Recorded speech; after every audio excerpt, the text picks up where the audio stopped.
Welcome to the High Performance Interviews. Today I'm joined by Eva Vennari from Los Angeles. Welcome, Eva. Hi, thank you for having me. I'm glad to be here. Oh, it's fantastic. And I'm really looking forward to chatting with you and finding out more about what you do. And before we go deeper into that, I'm just going to let our audience know that Eva is the founder of the Elevate Institute. She's a spiritual alchemist who specializes in removing blocks to longevity and healing chronic illness. Eva loves to witness the character development of a person who wants to be better, and be spelt with capital B and a capital E. We're going to find out more about that. So, Eva, share your story about your background and how you've come to doing what you're doing now.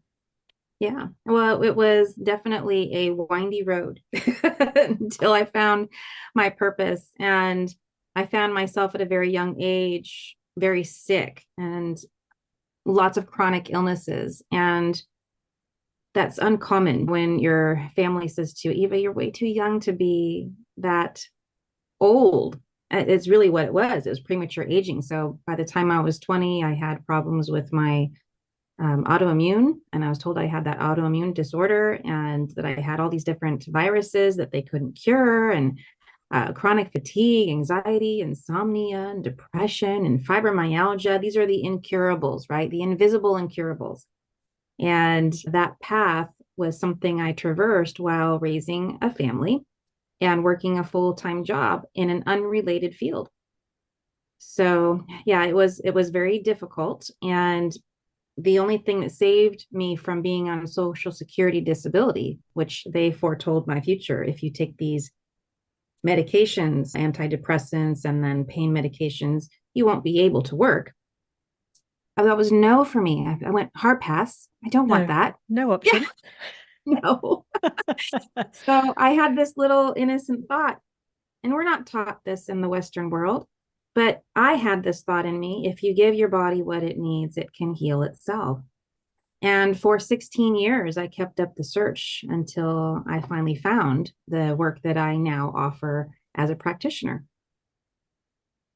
So just share a little bit, because when you decide on a purpose, I mean, 16 years of looking is a long time. And you had the tenacity to do that and to dig deeper. So tell us, when you almost found it, how you had to dig and dig and dig deeper to find the thing that you're doing now. Yeah, it was definitely the idea that we're all conditioned to do. When you have a problem, a complaint, you bring it to the doctor's office. The doctor then draws your blood and says, oh, everything's within normal range. Here's an antidepressant. And it was one doctor after another until, I was referred to specialists for things. And same thing for PMS problems. I went through perimenopause at the age of 28. So that's a specialist with the endocrinologist. Well, take this cream and do this extra pill and do this bioidentical stuff. None of it worked long term. There was this works halfway. It works halfway until I stop. And then it makes me reverse and revert back to a worse condition than I was before I even started. Oh my goodness. So nothing was sustainable. And I didn't come to that. If you give your body what it needs, it can heal itself early. I didn't start with that. I No. ended with that when I kept hearing the doctors say to me, we don't know what's wrong with you. So I thought, maybe I'm barking up the wrong tree. A moment in time. Doctors don't know everything. They understand drugs, but they don't know everything about the human body and the human Well, mind.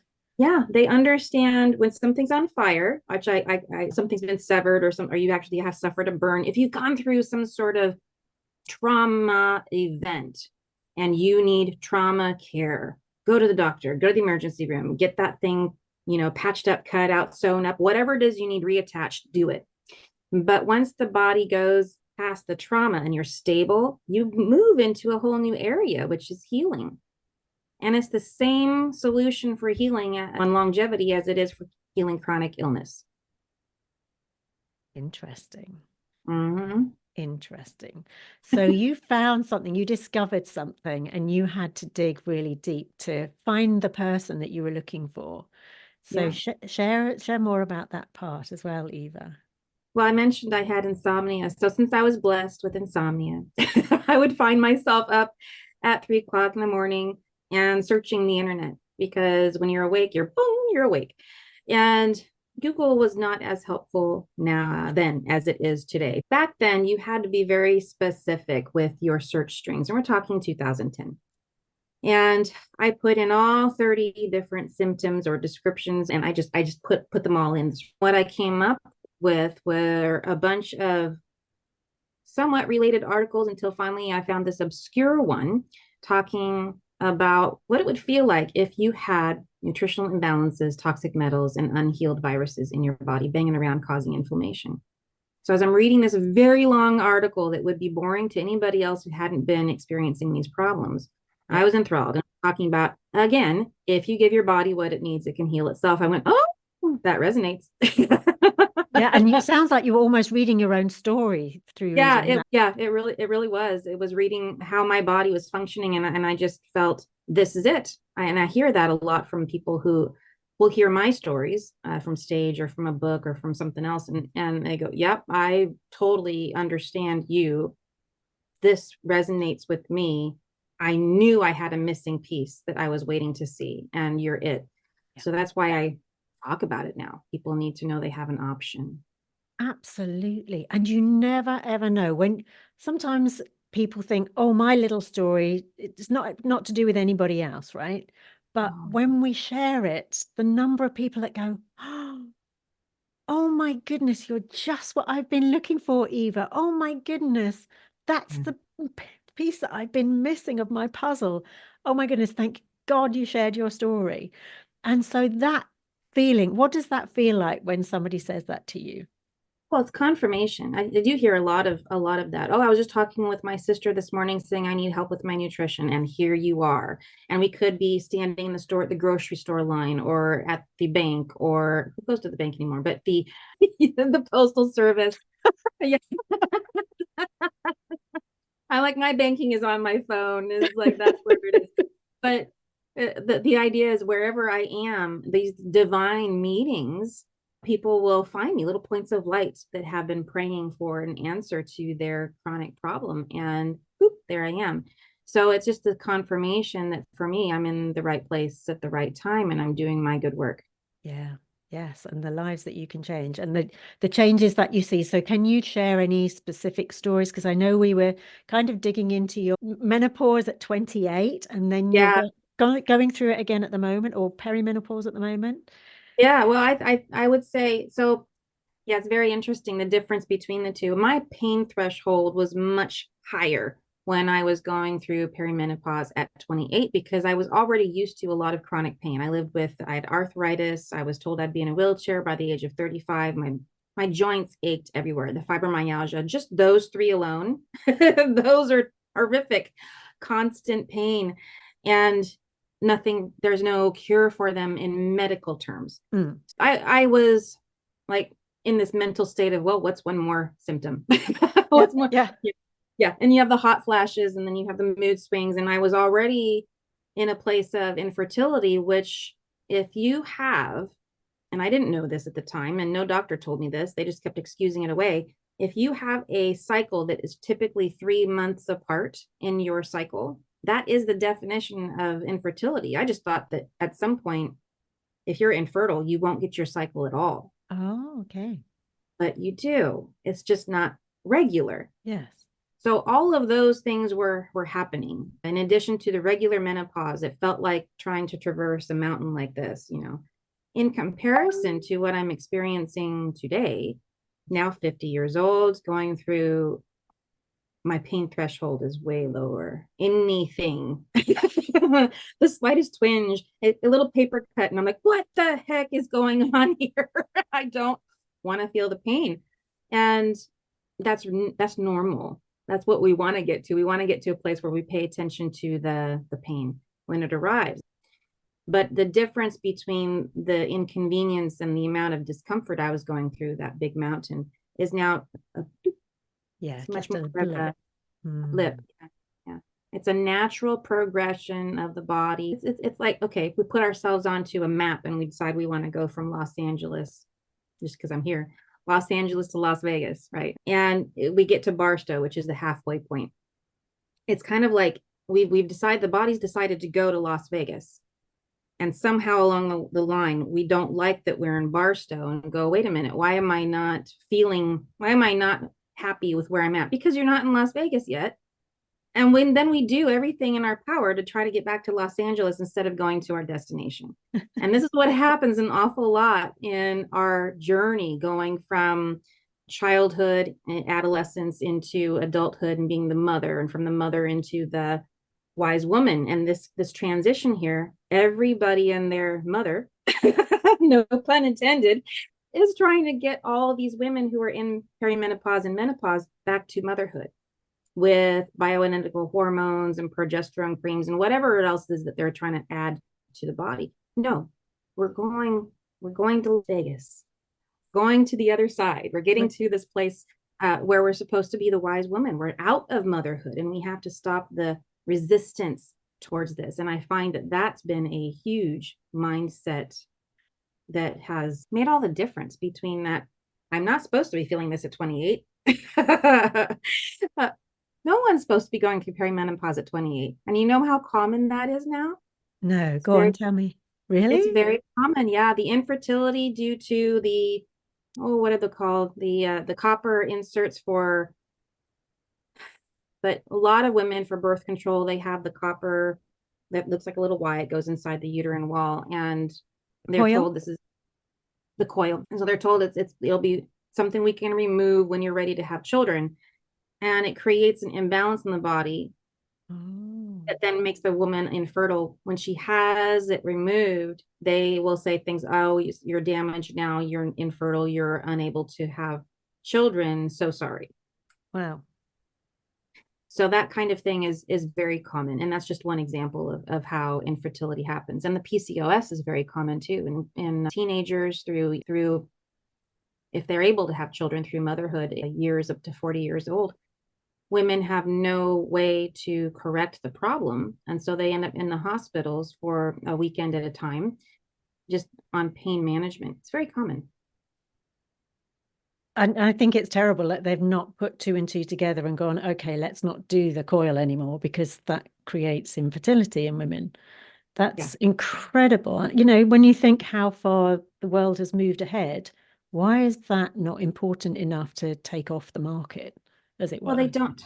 The specialists don't talk to each other. They don't connect the dots. They are not putting the information into a usable format for people to realize it. Because even when personal experience in the family, I have two daughters, and so when either of them have problems, their only option for it is to be with the pain and let it go through their body, or go to the hospital and be exposed to the barrage of questions like, are you a sex worker? What were you doing in your relationship with your boyfriend that created this kind of problem for you? Like it is, they take I know it's extreme, the conversations I heard from the doctors. I actually pulled my daughter out of the hospital with the doctor who did this. They revoked or kept them from having pain medication, and to see if they were just there for the drugs.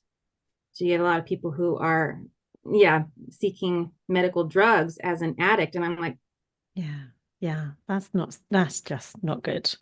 no.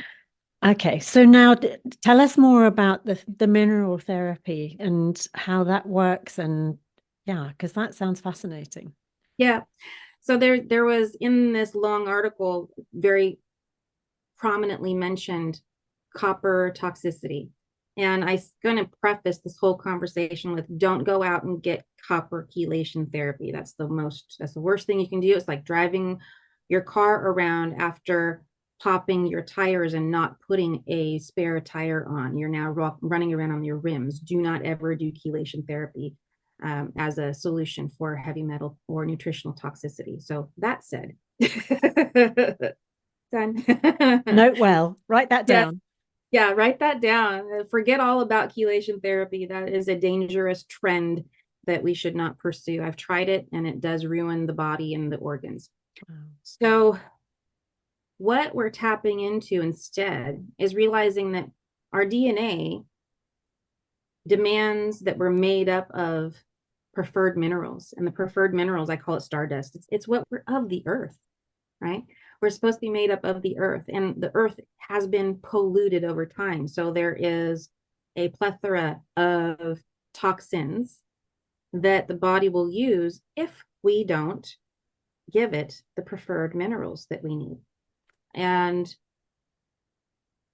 just like MacGyver, do you remember MacGyver from the 90s, or maybe sooner, or maybe the 80s? It was a TV show Okay. where he was a very smart man. Wherever he was, he could put together what he needed from the things around him. Even if it wasn't the perfect ingredient, he knew what the replacements were, and he would simply make that thing, and then he was off to the races. And your body does the same thing because its sole purpose is to survive. Yes. Yeah. And so it will use toxic metals in place of nutrient minerals as a placeholder until the body says, oh, look at that. Nutrients that I know what to do with, and I know where the toxins are, where it's currently being held in place. So it pulls out. This is a natural process the body does, and I call it the healing cascades. It says, I know this preferred mineral. It goes right where I've got this toxin. I'm going to pull the toxin out, and I'm going to send it through its regular exit. So everything goes into its natural path of exit. And there's so many ways you could do that. You don't get to choose. The body chooses how it leaves. Body knows where that nutrient mineral goes. It knows which toxic metal to pluck out and displace, and it knows how to get rid of it all on its own. Oh my God, do I need to do this flush? Do I need to do this cleanse? Do I need to do this, this new fad drink? What do I need to do? Just give your body what it needs. Yeah.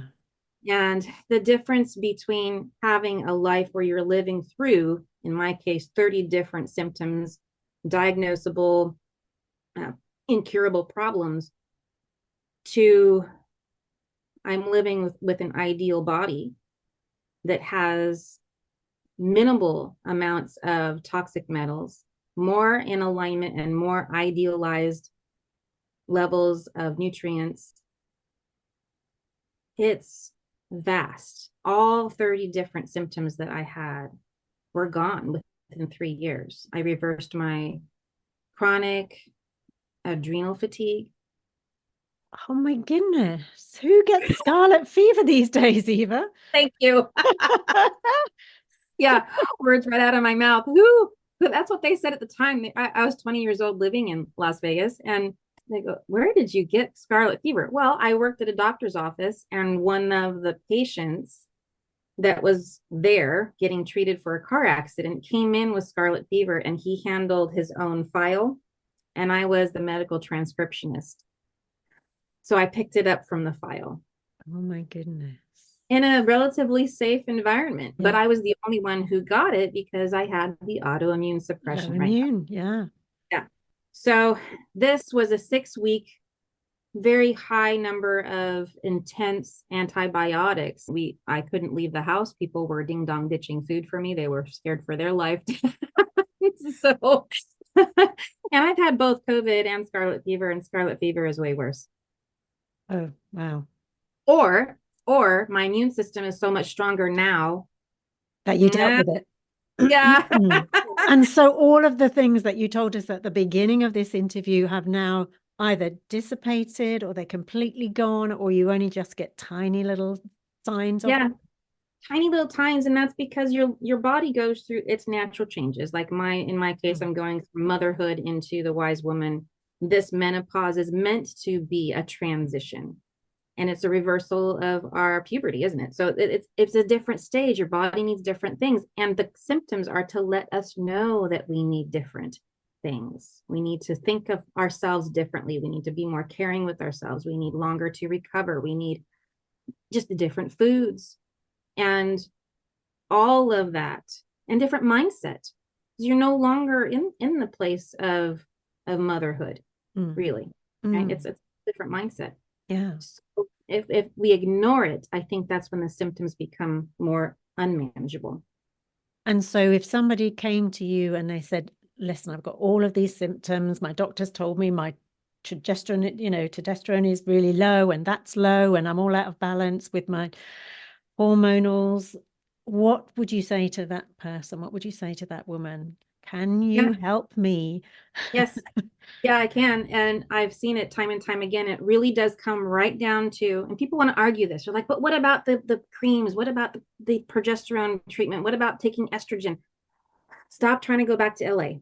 So we our goal is over here. And it's this resistance that we have. So hormones work just like our car. I love car analogies. Analogies. Yeah, me too. Yes. So when you have a car that's out of gas, what do? You take it to the gas station. Or the petrol station if you're in England. That's right. And I'm on the East Coast. I know they call it something else too. They don't call it a gas station, but here we're here. So what we try to do when we're going through these different stages of life and transition and fighting with our body's natural inclinations is we do the same thing as getting behind a car that's out of gas and pushing it from destination to destination. And when you give your body those preferred minerals, it will fuel the glands so that they can make the appropriate hormones your body needs now and get rid of the excess hormones that your body no longer needs that has been storing. So a lot of people don't realize this, that when you're going through menopause, your body needs to get rid of an excess storage of estrogen, and that becomes a toxic estrogen in the body. It needs time to release, and that's usually the pain a lot of women feel, that imbalance. That's when they try to catch up and go progesterone to make it better. That's going backwards. But if we go with it and we look for ways to support the body in its cortisol release, it will release that estrogen on its own without a whole lot of fuss. Like you say, it finds its way to do it. You don't have, you're not the one that does it. As long as you feed the body what it needs, then the body finds its own way. Yeah. And so how, oh, go on. Oh, I was just gonna say that a lot of people go, oh, Eva, my food is my medicine and I just need food. That was a great idea about 70 years ago before we had chemical farming. Yeah. Our nutrient density in our foods has diminished greatly. A simple Google search will tell you that. Yep. It'll show you all the details on what we're missing in our diets. Totally agree. Yeah. So we have to supplement. It's no longer a question of if, it's with what, how much, and what kind. And that's what this work takes the guess out of. Yeah. Yeah. Yes. So how long, in your experience, well, and maybe from your personal experience, did you find that it's taken to go from, oh my goodness, I'm feeling lousy, until you felt better? Mind you, with yourself, of course, you're already taking those minerals, so you probably haven't been through that experience. So perhaps go to one of your clients that has, Eva. Well, I can give some stories even on my own experience. I test my hair analysis is the biopsy. So we're testing the trash, it's your soft tissue, everything that's left over from processing. And when we look at that, we test every 6 months, 4 to 6 months. And I recently realized I was going through menopause because I had a welling of anger, an amount that was abnormal for my experience. I was like, whoo, I got really angry at that person who cut me off. I didn't mean to do that. So, and other people were noticing, wow, you're easily agitated. Your hair trigger is especially hairy today. Like that. Yeah, just kind of came out. So I had to take a look at that. I took the feedback and went, okay, what's going on? And I realized, oh, it's time for a retest. So between the time of doing my hair sample, sending it into the lab, and then receiving the results that I could then analyze and create a new program for myself, it was the fatigue. My whole sleep patterns had completely been topsy-turvy. My mood was poor. And then once my test came in and I was able to update my supplements, which was now literally a week ago, it's night and day. I feel so much better. Oh, wow. Yeah. Oh, wow. And to answer the first question, well, it depends on what we have to overcome in the body initially. So, right, we've got what we think is the priority because we are complaining about it to ourselves. This is the problem I have. I want that fixed, right? So this is what we call allopathic medicine, is chasing down your symptoms and trying to kill it. But really, your innate which is the great communicator of the body, it's inside, it knows, not your consciousness, it knows what the priority is on the fix it list. What's in that back burner list of things it hasn't been able to get through because it hasn't had its preferred minerals for your whole life. The whole life.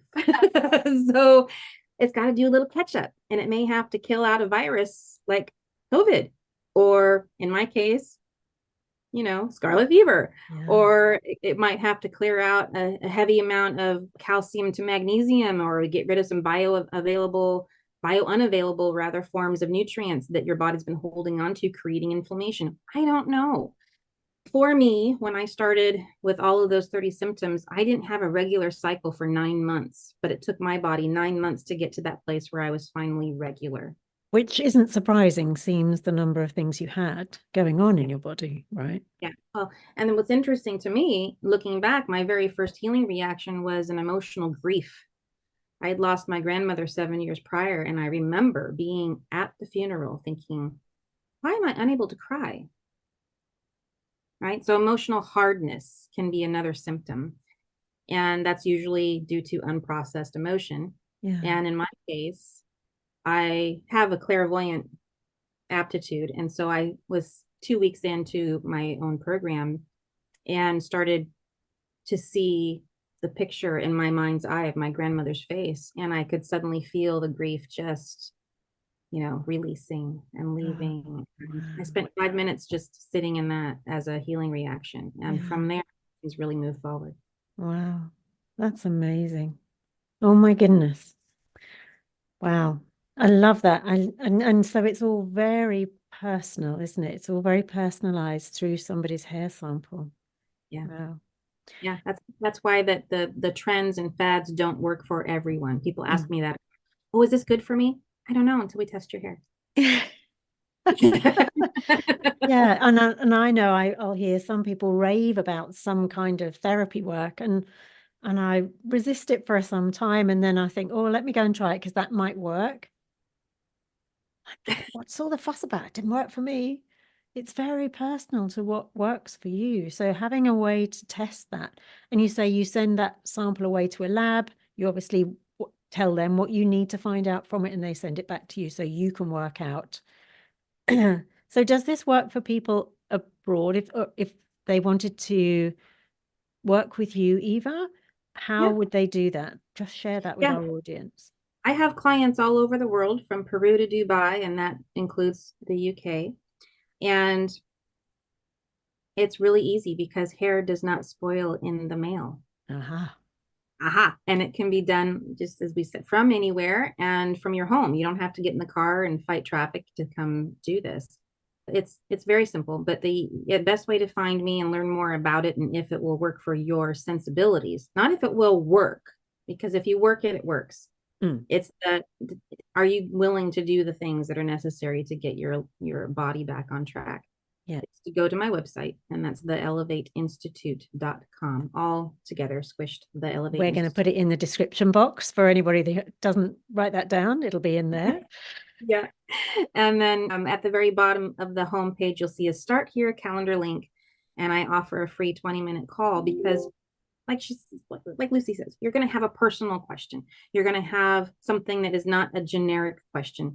And for every answer I give you, you're going to have two more questions in response. And I also know what questions you're not asking, and I know to answer those for you. So we get all of those together. And if I can help you, I'll say. If I can't, I'll refer or say. I never tell anybody to pound sand, ever. Never tell anyone to what? Pound sand. It's a term Pound meaning, sand. Okay. yeah, pound sand. Go away and leave me alone. I can't help you. That's the sand. That's an American But this expression, I is think. I've not heard that. Just for clarification, if somebody not American listening to this.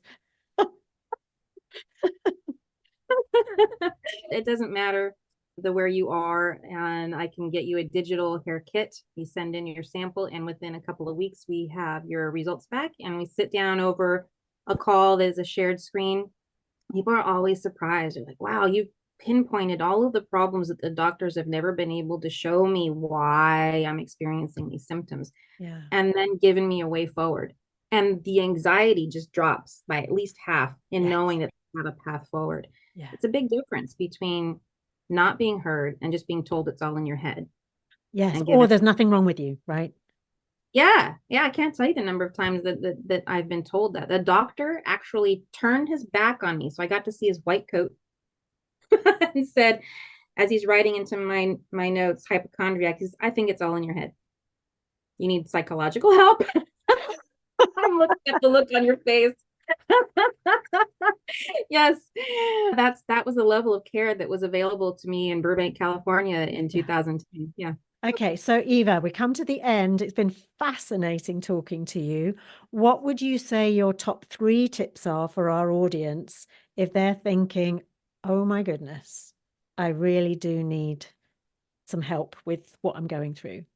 Yeah, if the work resonates with you, if you listen to any of this and said, "Oh, that's my story," and yes, this makes sense to me, you can work with me or not. It's fantastic. There are others out there. We have a certification program that teaches students to become practitioners and build practice. So find someone who has been where you are, has now achieved a level of success in their health that you want to achieve, and has the same values that you do so that they can guide you best along the way according to either your religion or your personal, whatever your beliefs are. Align yourself with that person. Do not be afraid to just, to interview. If you've got an idea that you want to work with somebody and you don't have, they won't give you the opportunity to interview them, that's a hard no. That's a boundary. You want to Mm. make sure that you get along with this person because this is a personal journey, and that would be the top 3 tips there. Yeah, fantastic. Yeah, they have to be listening. They have to hear you. Yeah, fantastic. It's been wonderful, Eva. I'm sure our audience have got a ton from this. I know that I have personally. So thank you so much. There will be another video coming up on screen just now. So I'm going to see you over there. In the meantime, thank you so much, Eva. Thank you to our audience for your time, your energy, your attention. And I do hope that this has been of interest and of help to you. And as I say, all of Eva's details will be down in the box below. So take care and bye for now.